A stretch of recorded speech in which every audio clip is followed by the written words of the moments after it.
Hello friends, ఈరోజు మనం కొత్తిమీర పుదీనా పచ్చడి ఎలా తయారు చేసుకోవాలో చూద్దాం.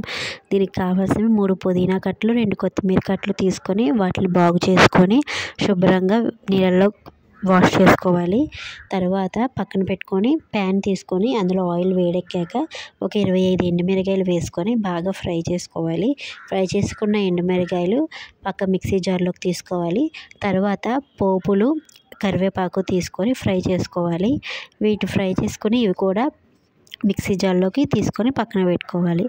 తర్వాత మనం ముందుగా కడిగి పెట్టుకున్న కొత్తిమీర, పుదీనాని ఈ నూనెలో ఫ్రై చేసుకోవాలి. బాగా దగ్గరికి అయ్యేలాగా వీడియోలో చూపిస్తున్నట్టుగా దగ్గరికి వచ్చేదాకా ఫ్రై చేసుకోవాలి. ఈలోగా మనం మిక్సీ జార్లోకి గల్లులుప్పు తగినంత, ఇందులో మనం సాల్ట్ వేసుకుంటాం కన్నా గల్లుప్పు వేసుకుంటే టేస్ట్ కూడా చాలా బాగుంటుంది పచ్చడి కాబట్టి గల్లులుప్పు తగినంత, అలాగే పచ్చి వెల్లుల్లిపాయ రెబ్బలు ఒక 5, జీలకర్ర వేసుకొని మనం పక్కన పెట్టుకోవాలి. తర్వాత టేస్టీ కోసం ఒక స్పూన్ పంచదార కూడా వేసుకొని పక్కన పెట్టుకోవాలి. అలాగే ఒక నిమ్మకాయ సైజ్ అంత చింతపండు కూడా తీసుకొని పక్కన అందులో జార్లో వేసుకొని ఉంచుకోవాలి. అలాగే ఇప్పుడు ఫ్రై అయిన ఈ కొత్తిమీర, పుదీనాని జార్లోకి తీసుకొని మిక్సీ పట్టుకోండి. మనం చాలా గట్టిగా మిక్సీ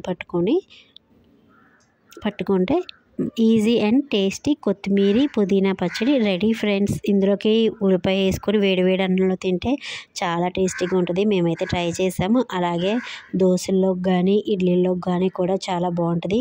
ఇలా చేసుకున్న పచ్చడి ఒక 3-4 డేస్ వరకు అయితే నిల్వ ఉంటుంది. Okay friends, bye.